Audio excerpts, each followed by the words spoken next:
Imagine yourself sitting across from Marcus Aurelius. He looks at you with calm eyes, a gaze that has weathered both the turmoil of an emperor and the peaceful quiet of his own thoughts. He begins to speak, not as a ruler but as a fellow traveler on this journey of life. He starts by asking, how often do you reflect on the nature of your days, the minutes that pass by unnoticed? He pauses, and you sense the weight of his words, as if time itself slows down for a moment. We are often so consumed by what lies ahead or what has already passed, he says, that we forget to live in the present moment. This is one of his greatest lessons, a reminder that we cannot control the past, nor should we waste energy worrying about the future. What we have is now, this moment. Marcus leans forward slightly, his voice growing more thoughtful. When you arise in the morning, think of what a precious privilege it is to be alive, to breathe, to think, to enjoy, to love. He smiles gently, knowing that these words are easier said than lived. Life can be overwhelming. Responsibilities, fears, expectations, they all create a whirlwind in our minds, distracting us from what truly matters.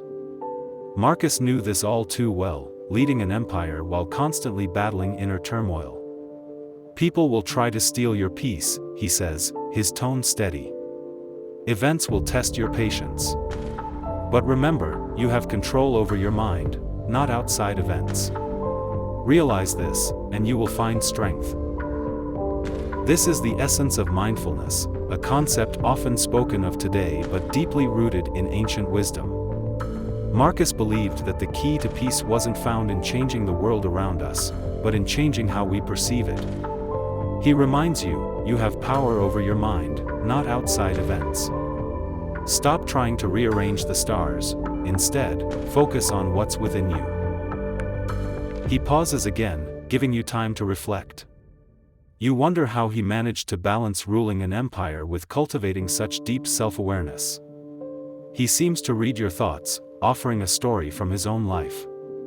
There was a time, he begins, when I was weighed down by the pressures of leadership. The decisions were unrelenting, the demands never-ending.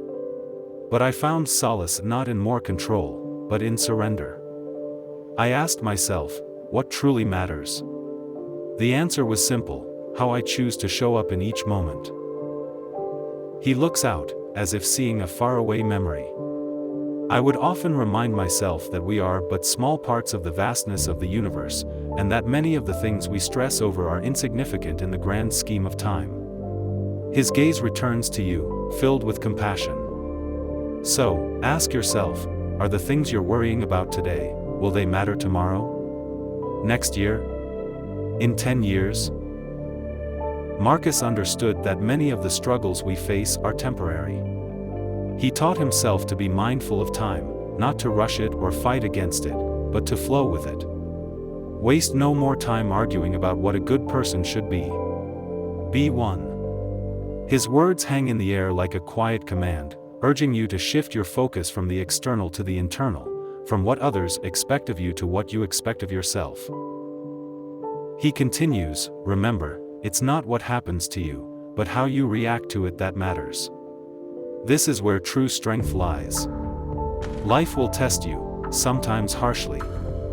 But within every trial, there is an opportunity to grow, to become better. You can feel the weight of his experience behind these words, the countless battles fought, both on the field and within his own soul. He then speaks of a lesson that took him years to fully grasp. We suffer more often in imagination than in reality. We worry about things that never come to pass, or we replay painful scenarios in our minds long after they've ended.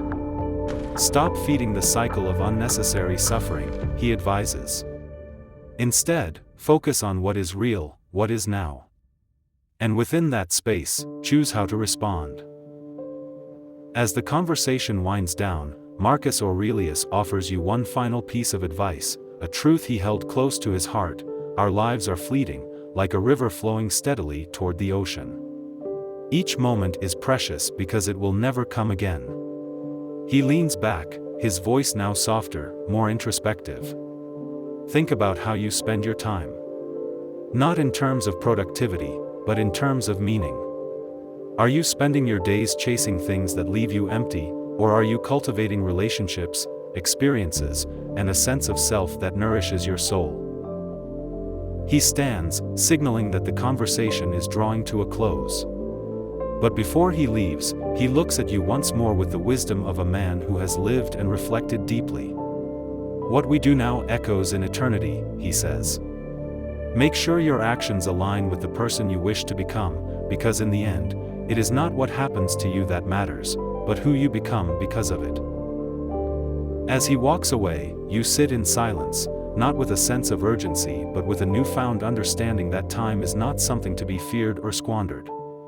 It is a gift, and how you choose to use it will define your legacy, just as it defined his.